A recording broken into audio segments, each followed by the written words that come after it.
बुला लो, अब्बा जी Joe Biden को भी बुला लो। अगर कोई और तजर्बाकार हो जनाब, वो जिसके प्लेटलेट्स नीचे चले जाते हैं, जेल में जाने से प्लेटलेट्स नहीं कम जाते हैं, और वहां लंदन में बैठ कर दिन दो दिन टमाटर पीटा हुआ जा रहा है, KFC उड़ाए जा रहे हैं कौन के पैसों से।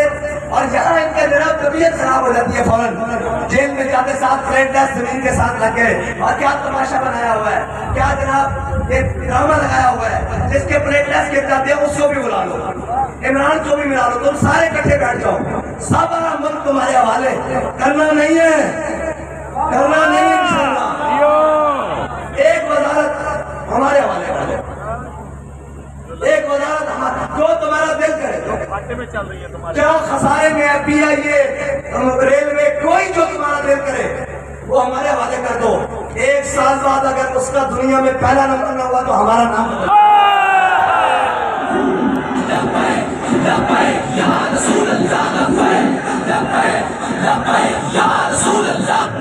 अगर कहते हो कि जनाब मईशत खतरे में है तो मईशत हमारे हवाले कर दो। कहते हो सबसे मुश्किल सब्जेक्ट है मईशत, मैंने कहा ये तो बाएं हाथ का खेल है।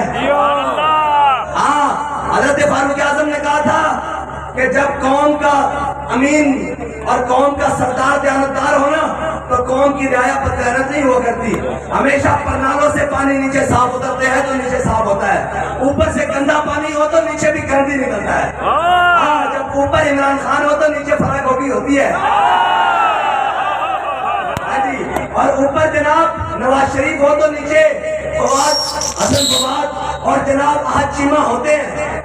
हाँ जी, अगर ऊपर इमरान खान हो तो नीचे फवाद डब्बू होते हैं। जियो और ऊपर जरदारी हो तो नीचे वो बीबी होती है जो मनी लॉन्ड्रिंग के लिए बाहर जाती है, और ऊपर जरदारी हो तो नीचे ओमनी ग्रुप होता है, और ऊपर जरदारी हो तो नीचे जनाब बैरियर टाउन, कभी बलोचिस्तान की जमीन सिंध के अंदर काट के और कभी सिंध की जमीन बलोचिस्तान को काट के दी जाती है। लेकिन इनको क्या पता हो, इकबाल कहता है तेरे जमाने का वही इमाम बरहक जो तुझे हाथ